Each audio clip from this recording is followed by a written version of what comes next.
Yup, selamat datang di channel Tamagon Maniacs. Kali ini kita akan bahas chapter Sakamoto Days yang terbaru, chapter 229. Namun sebelumnya, kita kilas balik dulu apa yang terjadi pada chapter lalu. Di chapter 228 pertarungan semakin panas. Dusa Utang muncul dengan kemampuan luar biasanya. Meskipun dalam kondisi mabuk, ia berhasil menaklukkan beberapa musuh dengan teknik yang bikin kita terkesima.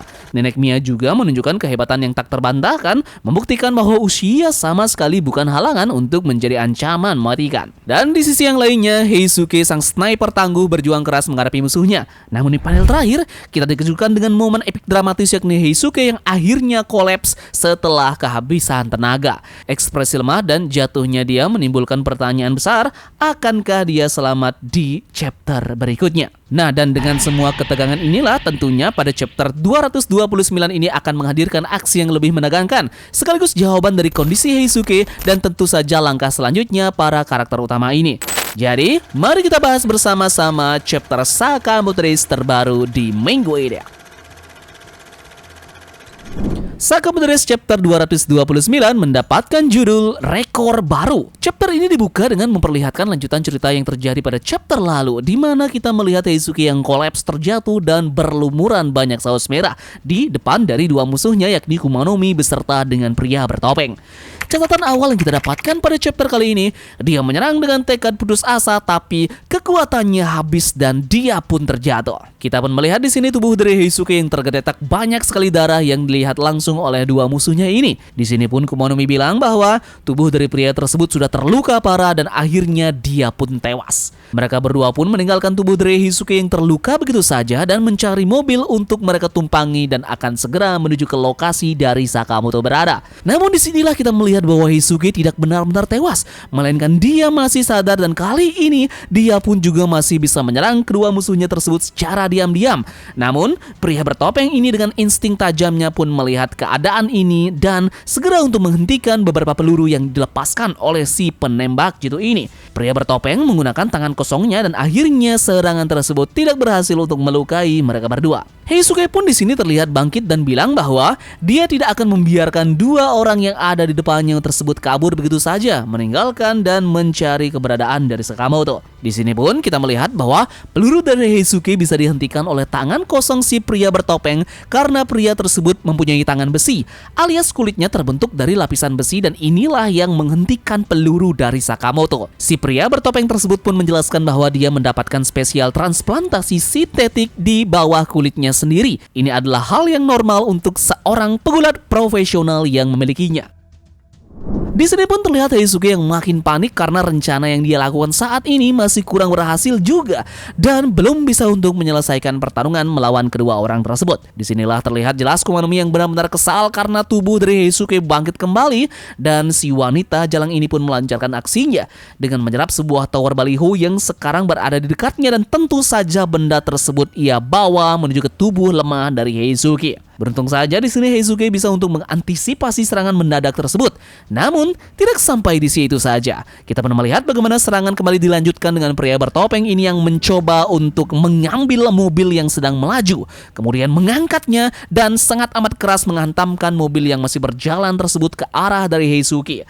Namun beruntung, lagi-lagi tubuh lemah dari Heisuke ini masih saja bisa untuk menghindari hal tersebut. Di sini pun kemudian Heisuke mencoba untuk melakukan serangan balik untuk kembali mengokang senjata apinya. Namun Kumanomi di sini bilang bahwa apapun yang sekarang dilakukan oleh pria penembak jitu tersebut semuanya akan sia-sia. Nah, dan disinilah kemudian dengan aksi yang lumayan gesit, Heisuke ini mencoba untuk mengendalikan pertarungan dan dia terlihat berada di belakang dari pria bertopeng ini. Dan kemudian, di sanalah dia melepaskan beberapa titik peluru yang dimana pria bertopeng ini bilang bahwa peluru sudah tidak bisa mempan lagi terhadapnya. Namun disinilah kejutannya bahwa pada saat peluru itu dilepaskan oleh Heisuke, kita pun bisa melihat reaksi berbeda yang diperlihatkan oleh tubuh dari pria bertopeng ini, di mana peluru dari Heisuke pun menembus tubuh dari pria bertopeng di beberapa titik.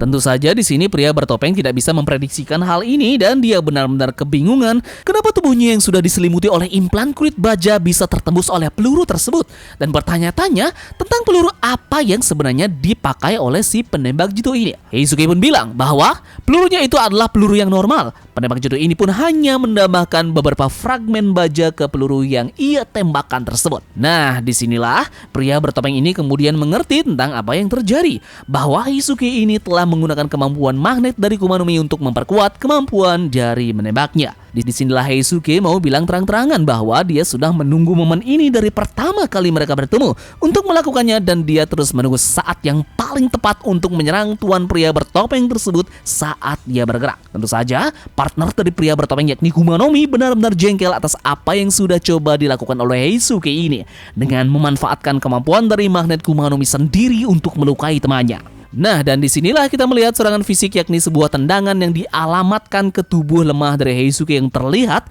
benar-benar fatal, membuat Heisuke kembali mengeluarkan beberapa darah dari tubuhnya ini. Disinilah kemudian penembak jitu ini paham bahwa tubuhnya untuk saat ini sudah benar-benar sangat mencapai batas, dan disinilah dia meminta maaf kepada hewan peliharaannya seekor burung, di mana dia mengaku bahwa lengannya sudah benar-benar sangat lemah sekarang dan dia tidak bisa bergerak sama sekali.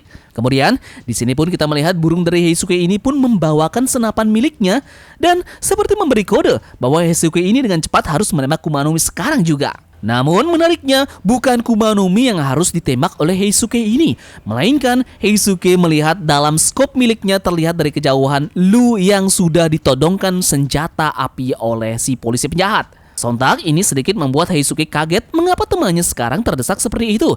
Dan disinilah respon cepat dilakukan oleh penembak jitu ini dengan kemudian mengokang kembali senjatanya dan berusaha untuk membantu temannya tersebut. Disinilah dia kemudian mengekar dari jarak yang benar-benar sangat jauh untuk melepaskan satu tembakan yang kemudian peluru tersebut pun berhasil untuk menembus tangan dari si polisi agar tidak menembak Lu. Sontak, si polisi ini pun kaget dan kita pun melihat tangan kiri dari sang polisi ini pun langsung hilang seketika. Lu, polisi, dan juga si nenek Mia semuanya kaget dengan hal ini. Mengapa itu bisa terjadi, dan Lu pun berpikir apakah ada seseorang yang mencoba untuk menyelamatkannya yang dia kira dari kejauhan. Disinilah kemudian kita melihat Heisuke yang benar-benar sudah sangat mencapai batasnya yang masih saja bisa untuk membantu temannya, walaupun dia sudah dalam keadaan yang benar-benar tidak kondusif. Kepasrahan pun sudah terjadi di dalam raut wajah milik Heisuke ini yang berada di depan dari Kumanomi. Teman melihat salah satu rambu dengan ujung dari rambu tersebut menancap langsung ke arah perut dari Heisuke. Di sini pun kita melihat Kumanomi yang mencoba untuk segera mengakhiri pertarungan ini dengan satu serangan mematikan yang akan dialamatkan ke kepala dari Heisuke. Namun disinilah epic moment terjadi pada chapter ini, di mana kita melihat ada seseorang yang akhirnya membantu Heisuke dalam pertarungan 2 melawan 1 ini. Teman seperjuangan sekaligus seprofesi dari Heisuke yakni salah satu dari anggota order dengan skill penembak jitu muncul di hadapan dari Heisuke dan langsung untuk menolongnya. Kamihate dengan senjata andalannya berhasil untuk memblokir serangan yang dilakukan oleh Kumanomi kepada Heisuke. Dan disinilah sang penembak jitu itu bilang dan salut kepada Heisuke bahwa tidak seperti ekspektasinya, di mana Heisuke ini bisa untuk menembak dari jarak 8,2 km dan itu memecahkan rekor yang dia miliki. Catatan akhir yang kita dapatkan pada chapter kali ini, Kamihate akhirnya sudah tiba. Yep, jadi sekian saja pembahasan terkait dengan review lengkap dari chapter Sakamoto's chapter 229 kali ini. Yup, nanti kita akan analisis beserta dengan prediksi lagi tentang apa yang akan terjadi pada chapter kedepannya ini. So, stay tune terus di channel ini, dan sekian dari Tamagon. Kita akan bertemu lagi di minggu depan dengan chapter terbaru dari Sakamoto Days.